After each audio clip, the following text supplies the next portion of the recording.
Hey everyone, we're waiting for some people to join and then we'll start in a second.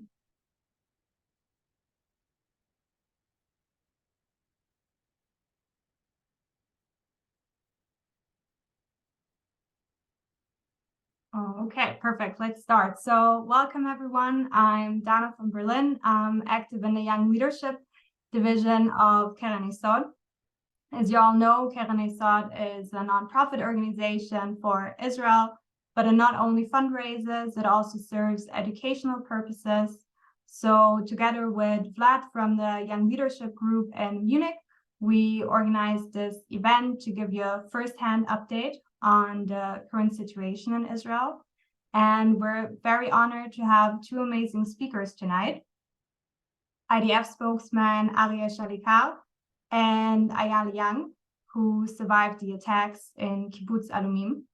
We'll first hear from Arye, then have a short Q&A with him, and then from Ayal and have a short Q&A with him. And if you have any questions, you can write them in the chat in the Q&A button, and I will read them out after the talk. So Arye is currently in reserves as an IDF spokesman. You probably already know him from German talk shows and podcasts. He works for the Israeli government, and he's also a writer and journalist and actually grew up in Berlin.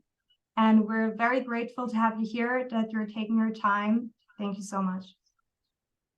All right. Thank you, Dana. Just tell me, how much time do I have for my little monologue before I open up for discussion? Say about 20 minutes. About 20 minutes altogether, right? You can talk for 20 minutes and then we'll have the Q&A. All right, very good. Okay, so good evening, everybody. Shalom, guten Abend. I was asked to speak in English, which is kind of weird for me as someone from Berlin originally and speaking now to a German-speaking audience, but I understand there's some of you not speaking German. So I will speak in English with my little German accent, if you don't mind. October 7 changed a lot here in this country.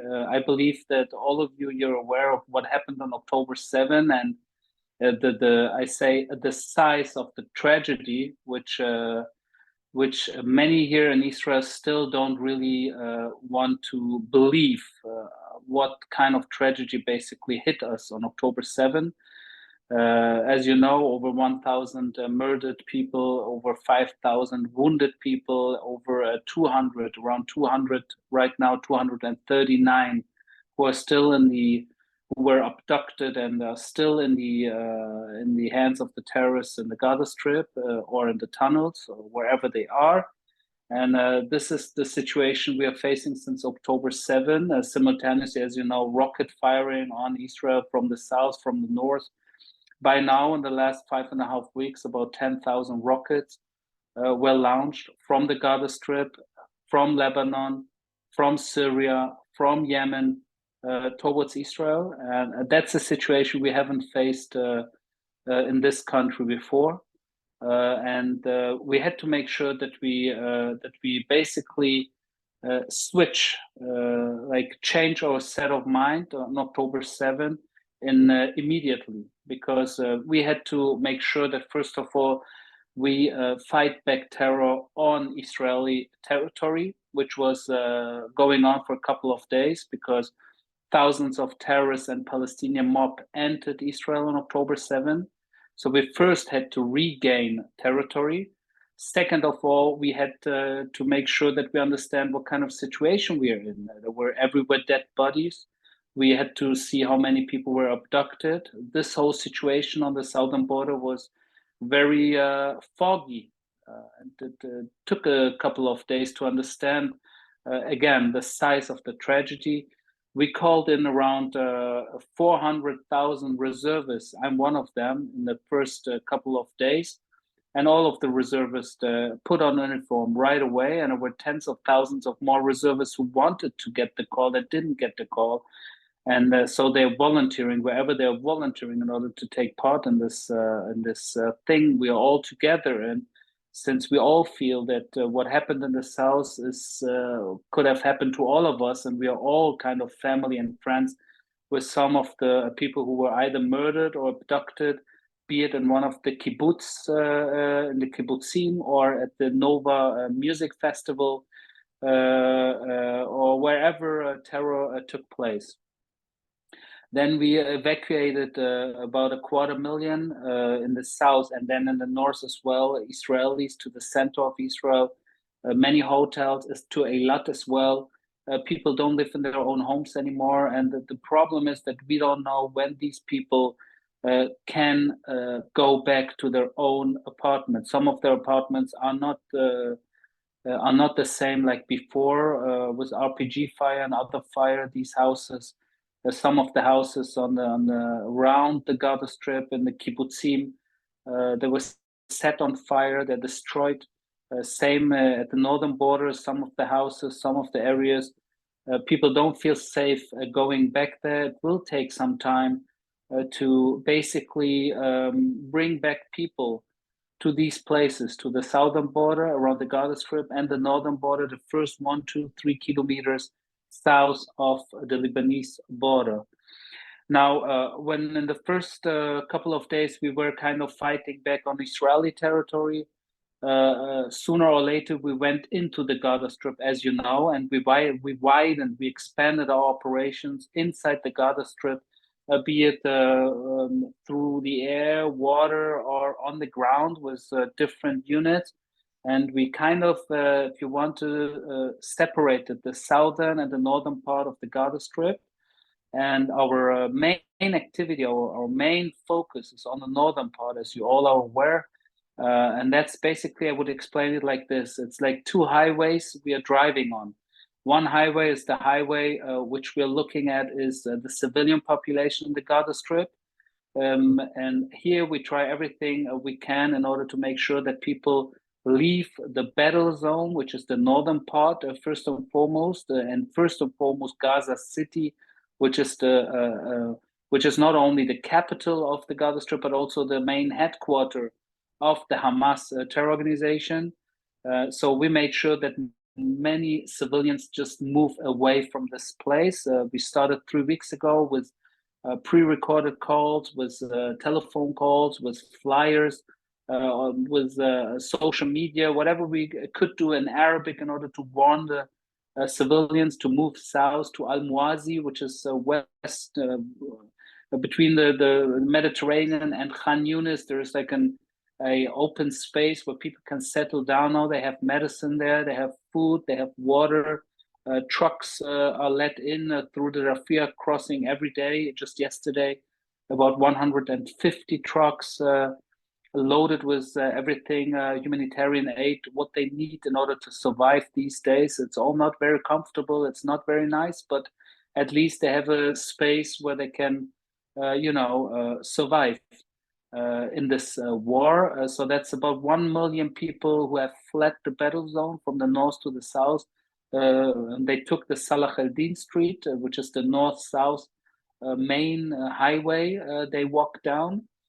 And that's the one highway. The second highway is the terrorist highway, where we are trying to strike as precisely as possible the terrorists and only the terrorists in Gaza City and in the surrounding suburbs. In German, it's like the Speckgürtel around Gaza City, which is like Jabalia, you've probably heard about, Beit Hanun, and inside Gaza City, you have Shati, you have Rimal, you have areas which are like Hamas strongholds, where Hamas is very strong, where there's battalions and brigades, Hamas battalions, Hamas brigades, like the Shati battalion, which we have fought only just yesterday with the 162 division of the Israeli army, and so on and so forth. So there's a battle going on every day, and the battle is not only in open spaces or regular urban spaces where just civilians live, because you don't have many military zones inside the Gaza Strip, but you basically fight the terrorists in densely populated civilian infrastructure, where they basically fire rockets and RPGs and whatever they fire from these places. And when I say these places, I don't only mean buildings and houses and apartments where regular people live, but also from schools and from kindergartens and from mosques and from hospitals. And there's dozens of hospitals which have been transformed kind of, at least they're being used in a double kind of way, one civilian and one military. The civilian is in hospitals, as you all know, what people do in hospitals is to be treated, sick people, wounded people, and that's a hospital. That's why hospitals were built for. But Hamas, they use these hospitals and schools and whatever civilian infrastructure which you would think would be the last places and spaces where terrorists would open up their terror hub. They use these places for the kind of terror center or terror command and control centers. And beneath these objects, you have terror tunnels. And just yesterday, we had the case of the Rantisi hospital, where the main spokesperson of the Israeli army, Brigadier General Daniel Hagari, took in also journalists and showed them in the beneath the hospital in Jabalia. Rantisi hospital is in Jabalia. You have weapons. We found weapons, especially RPG and machine guns and these kind. And we found a motorcycle, one of these motorcycles where blood was still on. Most probably one of the motorcycles terrorists used on October 7 when they came into Israel. So that's the situation in the Gaza Strip. We're on these two highways on a daily basis, vis-a-vis the civilians, and on the other hand, the terrorists. We have already lost dozens of Israeli soldiers. May they rest in peace. But we're doing the right thing, because in the end, first of all, there's still 239 abducted people in the hands of the terrorists inside the Gaza Strip. They're being held. And amongst them, you have Bedouin Arabs, you have Thai guest workers, you have many young women, you have about 40 children, even one 10-year-old baby. And that's a situation we cannot tolerate. We cannot live with this. And I believe that you understand how important it is for someone to live in a country where the state and the army will do everything in their power to bring back your beloved ones. That's the one mission we are all in, and we won't rest until we will rescue our people. That's one thing. The second thing is they're not only looking back on October 7, but looking into the future. Hamas, they have lost their right of existence. This organization will be destroyed. We are fighting them wherever we will find them. We will destroy their infrastructure. The more, the better. And we will basically eliminate leading figures in the Hamas organization, same with the Islamic Jihad organization. And we will make sure that we will hit and eliminate as much as possible terrorists who were taken and passive, but especially active part in the massacre of October 7, which was, as you know, probably we all know the most the biggest massacre, if you want to, on the Jewish people since the end of World War II, since the end of the Holocaust. We never had such a similar situation since 45, where Jews were basically massacred and murdered and burned and butchered, and not only regular adults, but also just children and babies. And this kind of situation is the closest you can get to a mini Holocaust. And it was only the trailer. If we wouldn't take control of the situation on October 7, 8, these terrorists, they were armed for a long battle. They were armed, very heavily armed, and they were ready to kill more Israelis as they succeeded. It was already a very big success for them, but it could have been much more. Just for a minute, going around the region, I'm speaking about the Gaza Strip right now. I spoke about Israel internal. That's the two regions where the main focus is on. But still, we have other areas where fire and where conflict is going on a daily basis, especially in Lebanon, like the Lebanese-Israeli border, as I've mentioned before, because we've evacuated people, is very tense. There is a rocket, Hezbollah is firing rockets on Israel on a daily basis. Just 2 days ago, we had dozens of rockets which were fired from Lebanon to Israel, especially the area of Haifa, Akko. And we had just 2 days ago, 7 Israeli soldiers wounded, 11 Israeli civilians wounded. One of the civilians lost his life in this attack by these rockets from Lebanon. And you have infiltration attempts and so on and so on. So the situation vis-a-vis Lebanon and Hezbollah in Lebanon is a very tense situation.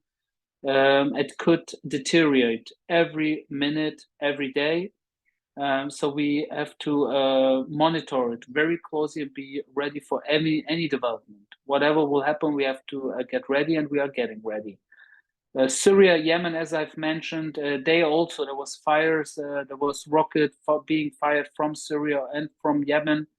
And I believe that I don't have to tell you why there's terror organizations firing from Lebanon, Syria, and Yemen on Israel, because in the end, all these terror organizations and militias I've mentioned in these specific countries, they work under the umbrella of the mullahs, the Revolutionary Guards of the Islamic Republic of Iran.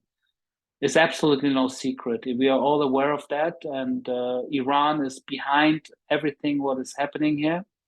And so we understand it's not only a Hamas Islamic Jihad, a solo move, but it's a much bigger thing. And we need to be determined. We need to be determined, first and foremost, to rescue our people. We're speaking about 239 people, as I've mentioned before. Second, to make sure that Hamas will be destroyed, and that in the end, something similar like this won't ever happen again. And third, to make sure that all the terrorists in the region who work together under the umbrella of Iran, that they get the message. That they get the message that, just as Biden said, the American president, don't. Because in the end, if Hezbollah will strengthen and will open more fire, will send more rockets into Israel, and will do whatever they want to do in order to make sure that they will attack us heavily and even more than now, in the end, they will pay the price for it. We will pay a price too. It won't be nice. It won't be, people will die on the Israeli side as well. But Lebanon will look like the Gaza Strip. In the end, we will fight back. And in the end, Hezbollah and Lebanon will lose it. That's why at this point, in order to stop my little introduction to the situation, we need to hope that, first of all, around us, even though I don't believe that the fire will be stopped entirely, but at least we need to hope that they understand the message, that it's in their interest to not deteriorate the situation. That's one thing. The second thing we have to hope is that the fight against Hamas won't be a fight, won't be a war of too long time, that we will be able to just finish Hamas as soon as possible, to be as precise as possible, and to find the leading figures of the Hamas wherever they're hiding, beneath whatever hospital, that we will find them. And the third and most important issue is, as you all know, and I've mentioned a couple of times, to make sure that that we will rescue our people who are currently in the hands of the terrorists, 239, and every day and every night that passes without more of them being freed is a bad day, is a bad night. And we have to continue to do everything in our power to make sure that we will bring them back. So far, my little introduction to the situation. I would like to open up for your question. Thank you. Thank you so much. This was very insightful. So the first question, maybe you also answered it a bit already. How likely do you see the possibility of Hezbollah officially entering the war? I can say another 2-3 words regarding Hezbollah. See, Nasrallah, the chief of the terror militia Hezbollah, who is the closest ally of the Iranians in the region, about 1.5 weeks ago, he held a big speech where he said, first of all, I didn't know about, and not me, not the Iranians, we didn't know about October 7 attack. That's one thing he said. And the second thing he said is, we, Hezbollah, will react on every attack committed by Israel. Like he's switching the narrative. He's pretending to be reacting, but he's not reacting. Hezbollah started firing on Israel on October 7, once we were in the situation in the south. So switching the narrative is basically kind of to make sure that they, or at least that's what he said, that he's not interested in deteriorating the situation, and he will only react. But in the end, what's happening is that he is initiating attacks.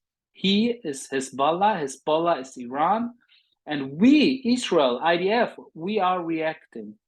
At a certain point, this, let's call it game, what they are playing, will stop, because probably our patience will come to an end.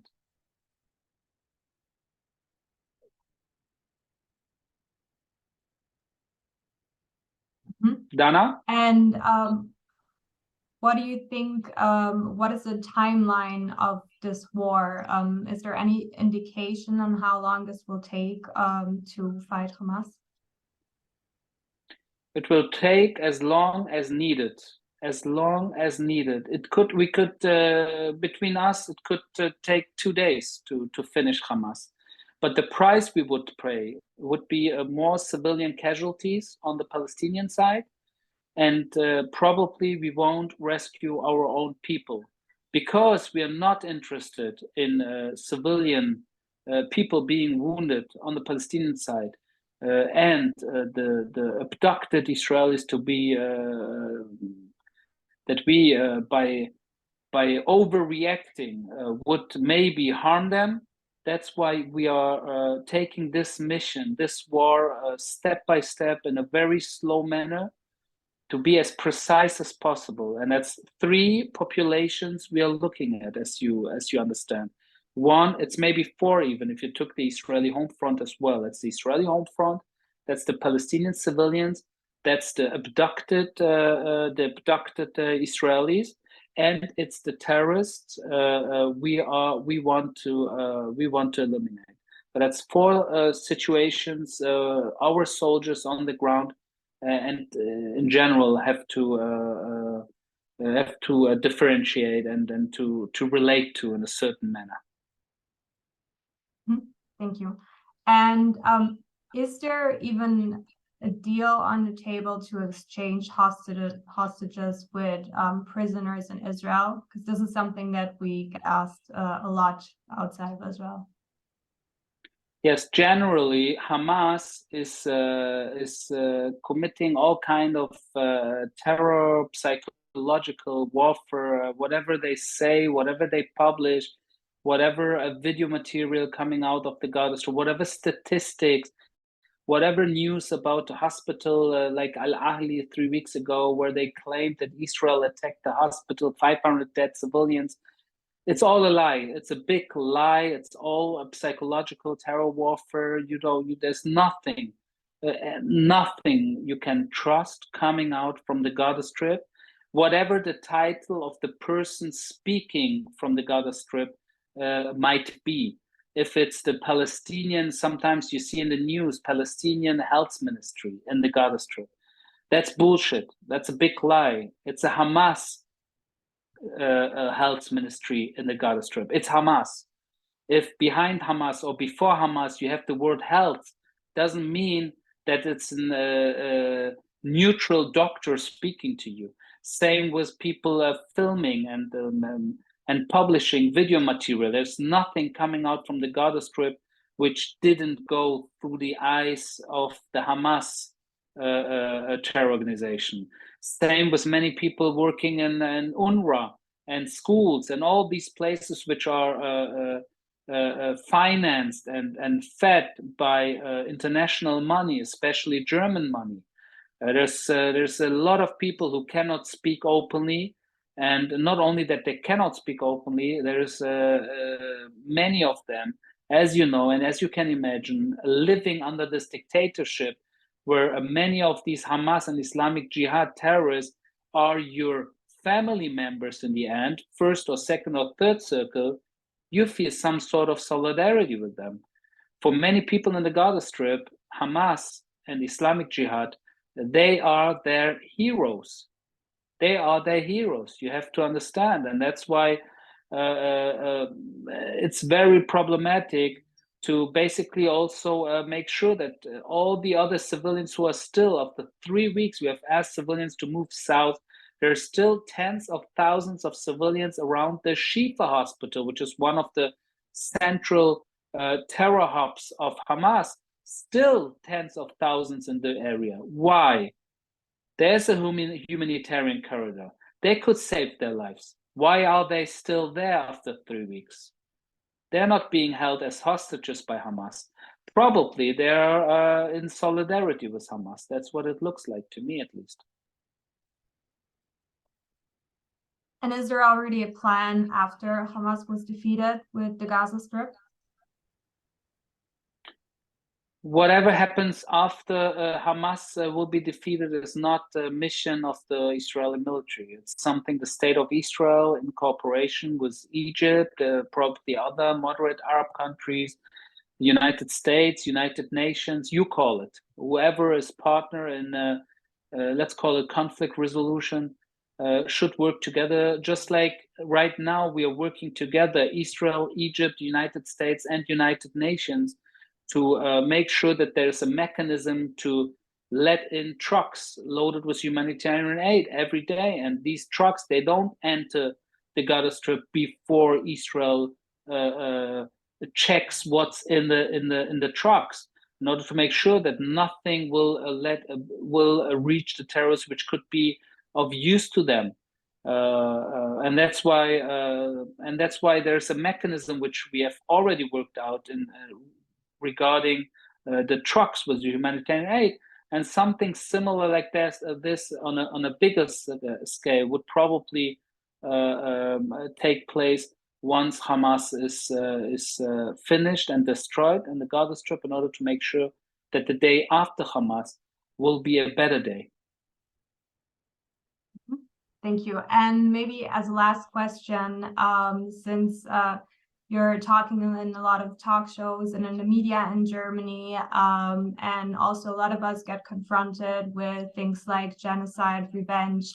What would you say would be the best tip for us also to counter with such allegations, and how do you do this in talk shows and when you talk to German media? Well, first of all, whoever comes with the word Israel is committing a genocide, you can understand that either this person is very, very stupid and has no idea of nothing what's going on here, or he just hates Jews and the Jewish state. That's it. There's not much in generally. People speaking like this is no chance really to have a clear discussion with them, because they don't just say it like this. They believe in it, probably because some other people around them told them. So that's very problematic. I wouldn't invest too much time in these people coming up with this bullshit and these lies and these propaganda. Unfortunately, there's a lot of them, but still it's not the majority, if you ask me. It's like, for me, it's like a soccer game, let's say, between people in Germany who are very, very in favor of and understand the Israeli position. They understand that we are the ones who are doing the right thing, that we are the civilization, that we are the ones loving life. And on the other hand, you have terrorists who want to kill and die, and they believe in all kind of martyrdom and shahidism and jihad and these things. So one team is the pro-Israel faction, if you want to. The other one is the jihadi faction. That's the one speaking about genocide, whatever. But then there's many people watching this soccer game. הם יושבים ביציאה. That's the people watching the soccer game, let's say, and that's the majority. They don't really understand. You need to explain to them. I try to explain. I try to be one of the people who explain what's going on here, be it in interviews for the media, be it on social media, be it with my own podcast. I try to reach these people, and even private messaging, mails, Instagram, Twitter. I get every day dozens and hundreds of mails, and I try to answer, and I try to make sure that people understand the situation, which is not easy, because if you don't understand what's really going on here, you see people die on one side, people die on the other side. This party is shooting, the other party is shooting.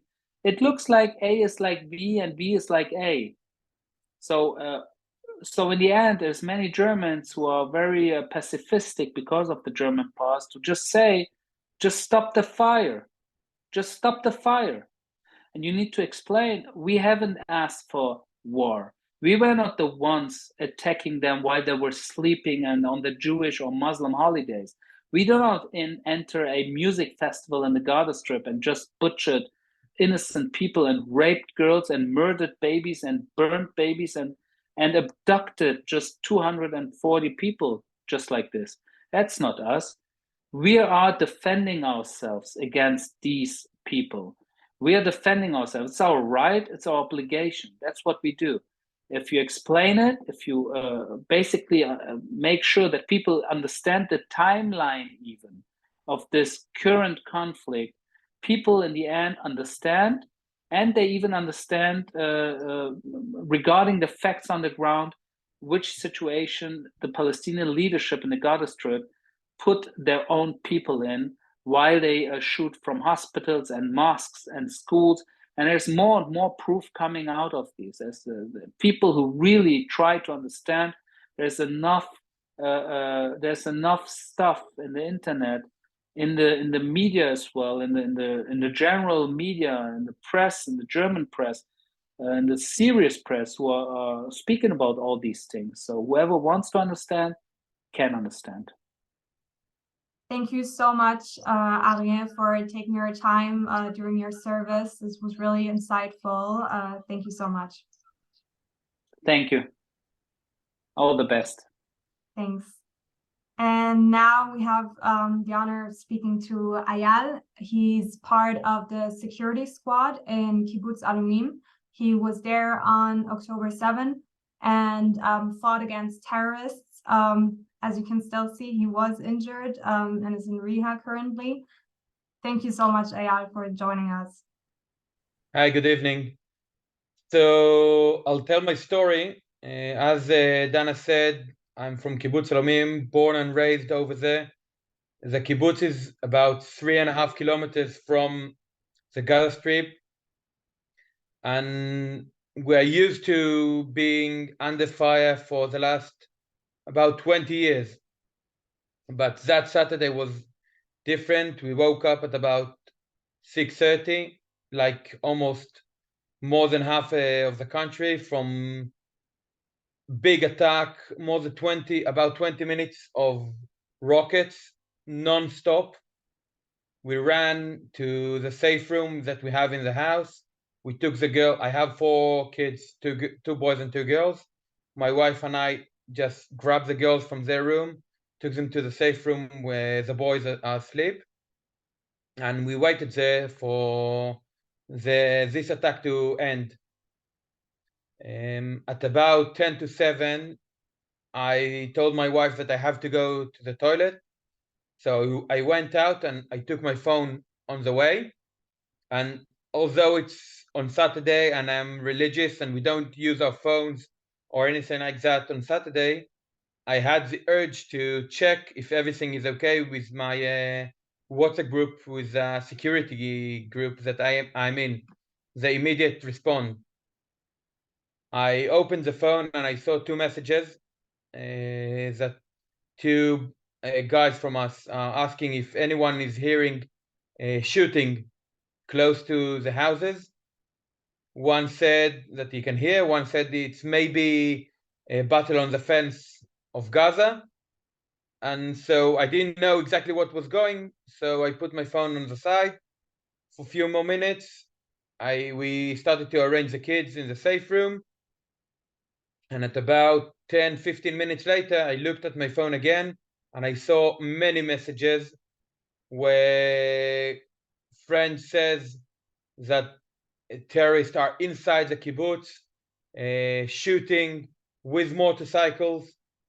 So I told my wife that there's something very unusual going. I went to take my weapon. I have a gun, M16, in the house because I'm part of the immediate response group.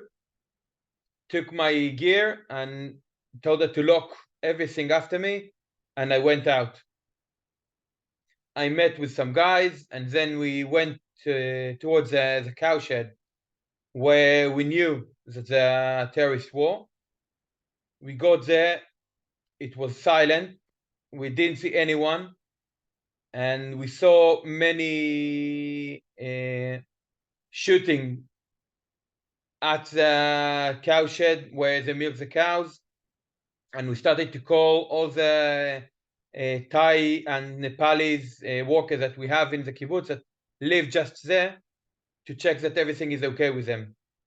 When they realized it's us and not the terrorists, they went out from lots of places they were hiding at, and they took us to the friends. We saw 2 Nepalis were already dead, and 5 were injured. So my friend, who is a medic, started treating them. We told on the WhatsApp group that we have 5 injured and 2 dead, and then 2 other guys came to help us.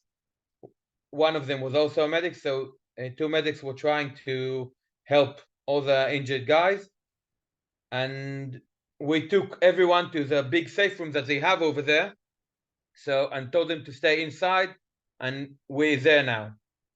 From there, we started to go to the main gate that terrorists tried to open, and when they realized they couldn't open the main gate, they started shooting at the main road that goes from our kibbutz towards Be'eri, Re'im, and all the kibbutzim south from us. And people who ran away from the party got shot on that road, and luckily there were some soldiers from a special unit over there. They shot back at the terrorist, and 2 terrorists were dead over there, just outside the main gate.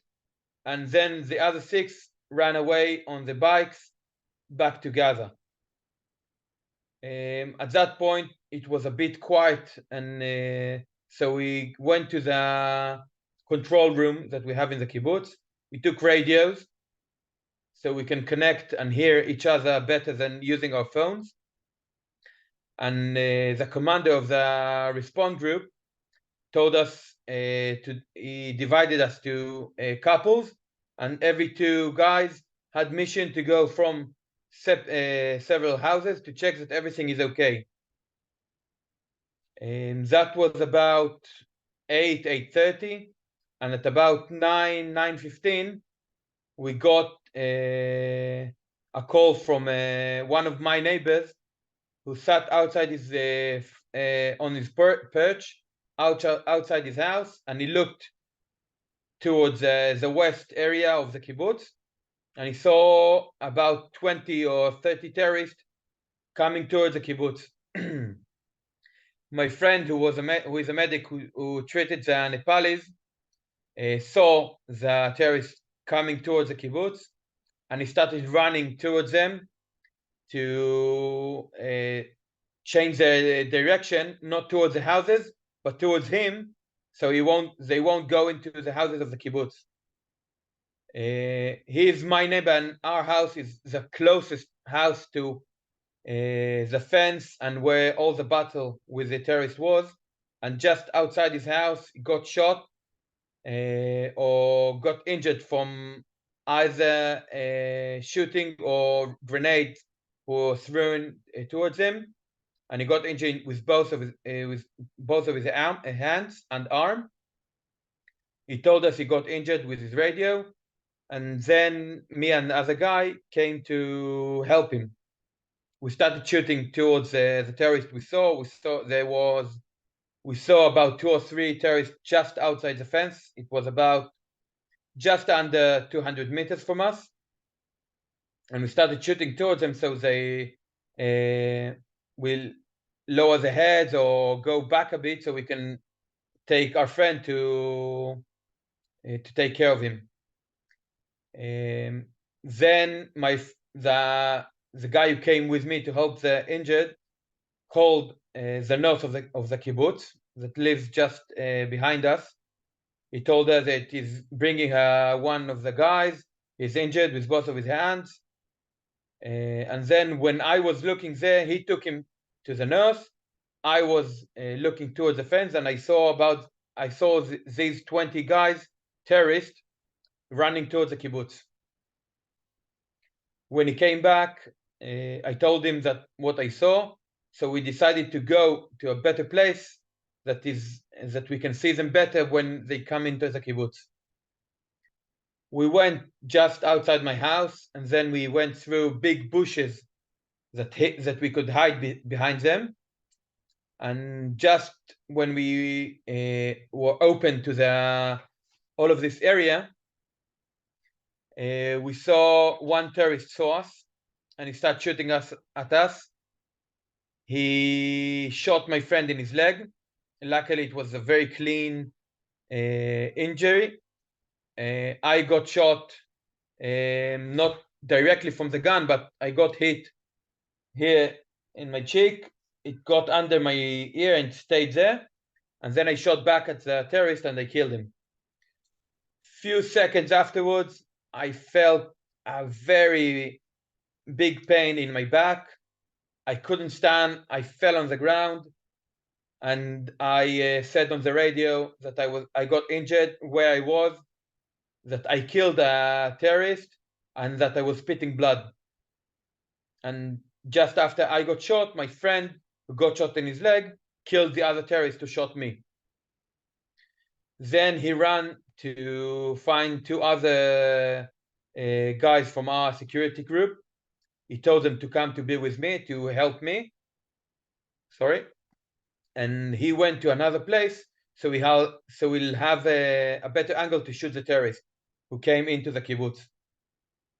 They were starting shooting there all over. I was lying on the ground, couldn't do anything, barely able to breathe. All the time I was spitting blood. And when my friends managed to shoot 1 or 2, or I don't know how many terrorists who was there, and they saw it was a bit more calm down and quiet, they told me, we have to go now. They tried to raise me up, to lift me up, and they couldn't, because I'm a big guy. I weighed about 107 kilos. And one of them just looked at me. He spoke to me. He said, Ayal, we must go now. You have to get up. It's our time now. So I looked at him, and that's what he was saying. I don't remember that. I looked at him and said, okay, help me to get up. I can go. They helped me go out to get up, and then they took me to the same nurse, took me inside the house. And when I say nurse, she's a birth maid. She helped with birth of babies. She's not from trauma or something like that, and she didn't have much medic at home. She tried to help us whatever she could. My friend who was a medic who got injured said that he think I have a hole in my lung because of the way I was breathing.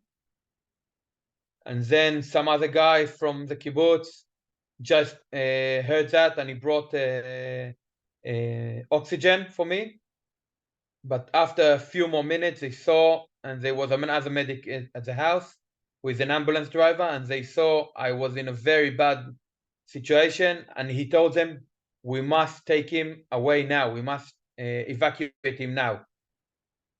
The husband of the nurse, without thinking, bravely went to his own car, who is just the other side of the bushes and the swimming pool where the terrorist war. he brought his car, he put the back chairs down so I could lay on the floor. They helped me to get up again. And I remember going into the car, lying down, trying to breathe. And they told me, hold tight, it's going to be a rough driving. I held to the security belt who was on the floor of the car and tried to breathe. The medic took my gun to cover us, and we drove with an open back door to the main gate. They opened the gate before. We stopped for a second. He went out, closed the door, and we drove very fast, like a Formula One car, to Netivot.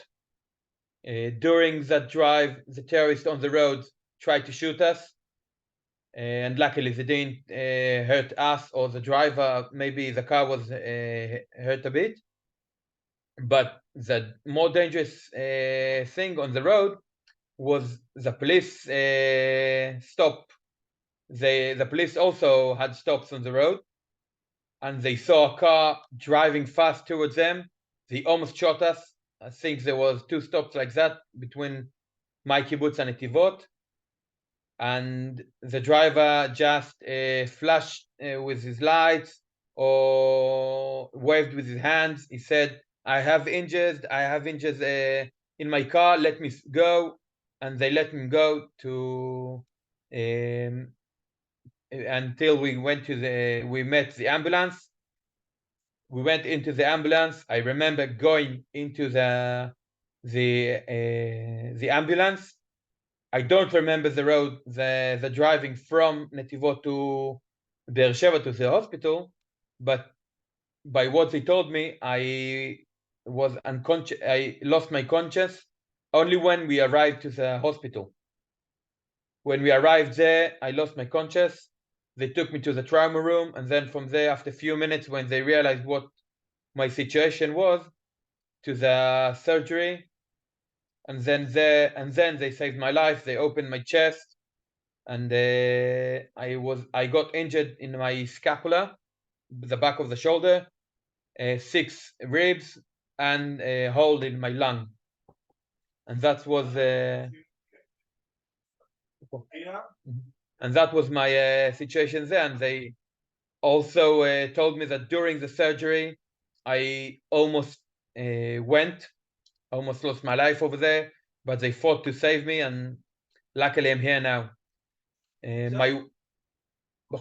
Luckily, my wife, I don't know if to say luckily, but yes, luckily my friends from the security group managed to stop the terrorists from getting to the houses of the members of the kibbutz, from my family, my friends, my parents who live there.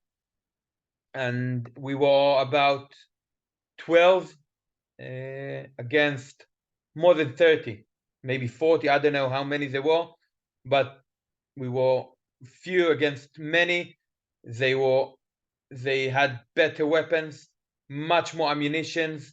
They had anti-tank rockets, grenades. We had only our guns, but luckily we managed to stop them from getting to the houses of the kibbutz. My wife stayed for 26 hours inside the safe room, inside the house, and only after that she could go out.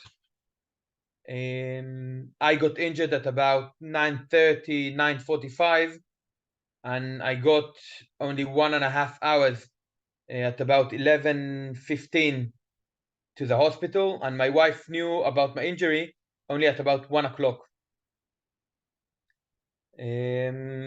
Like Dana said, I'm now still in rehab, working hard. My situation is much better.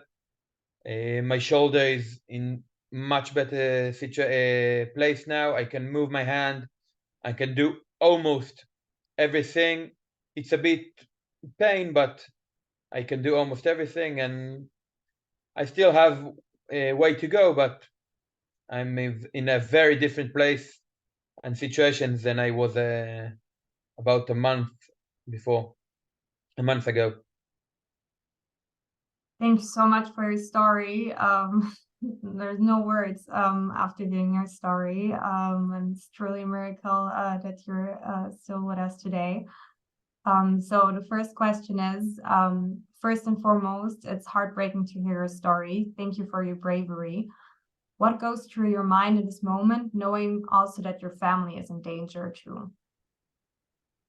When I went out of the house, I took my family from here, from the head, put it back here at the back. I didn't forget them. I didn't say they don't exist anymore, but I knew I have a mission to protect my kibbutz.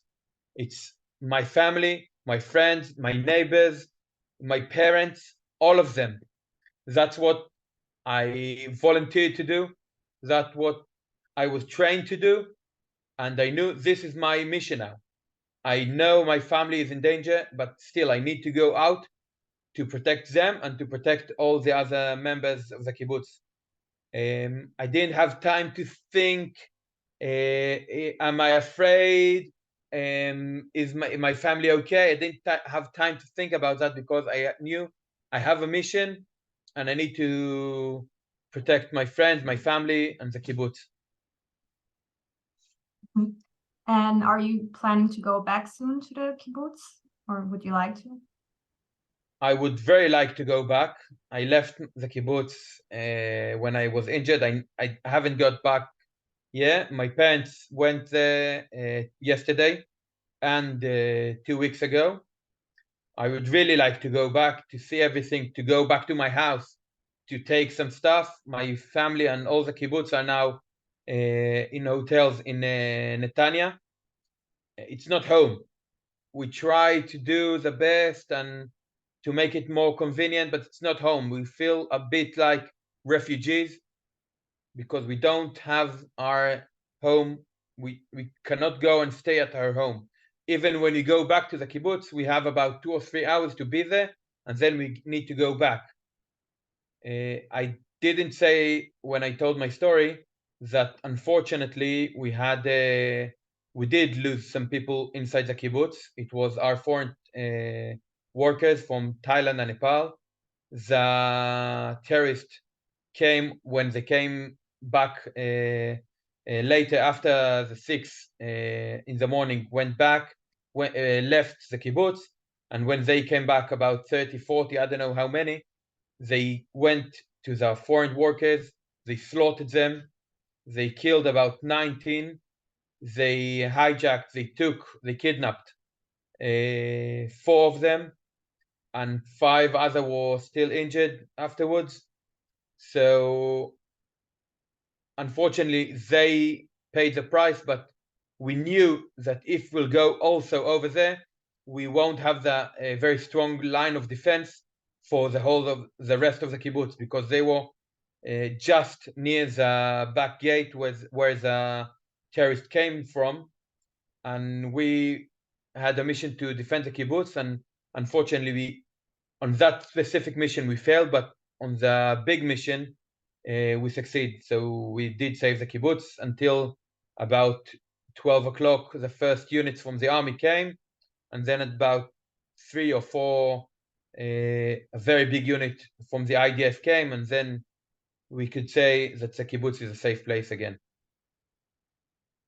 Amazing. And how did the fund of terror victims from Keren Ayesod help you in the last weeks? So Keren Ayesod helped me with the connection. Speaking about that is very helpful.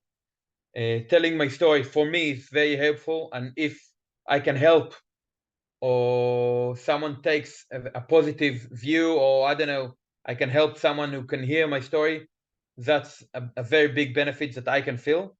Keren Ayesod helped us also with a donation we got. We got to us specifically. I think every family from our area got donation from Keren Ayesod. My kibbutz got, and my region also, and they help us a lot. All the donation help us a lot from with what we get. Thank you so much. I think you're a true hero. I think every one of us here thinks that. I'll say it, and I'm saying it every time. I'm not the hero. All my friends stood there bravely, knowing 3 of their friends got shot and got to the hospital and still stayed and fought for the kibbutz.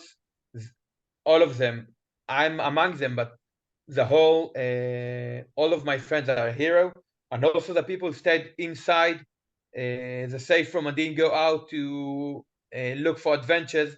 They're also heroes. Yes, you're totally right. And we all hope that we can support you in the future and ongoing. And we wish you a quick recovery. Thank you so much for Thank you very joining much for you today. too. It was a pleasure to hear a story.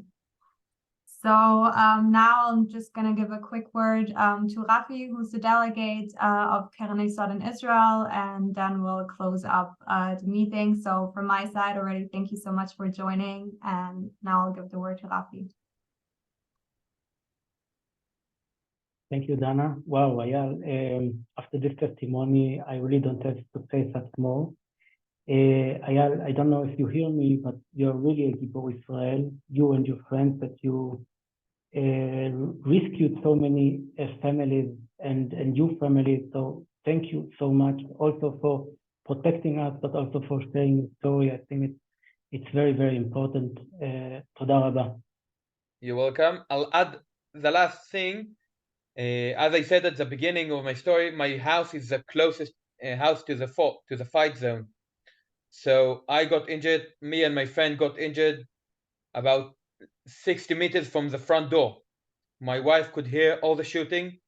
She told me later when she came to visit me in the hospital that you could say, this is our shooting, this is their shooting, because they use automatic or it's a different noise. And when they took me and my friend to the nurse, our safe room window is just near the front door of the nurse house. So she could hear people going over there. She could hear people speaking over there. She didn't know it was us. She didn't know it was me until 1 o'clock. And this was also a very bravery thing for her. Thank you, Ayal. I just want to add that I really pray that in our next webinar, we'll be able to host the hostages that will be already free and celebrate with their families. Thank you to all of you to join us today, and Dana, special thank you for the initiative, and also to Saki from Keren Yesod Jerusalem for the organization. Have a nice evening, and hopefully we will hear just good news. Thank you.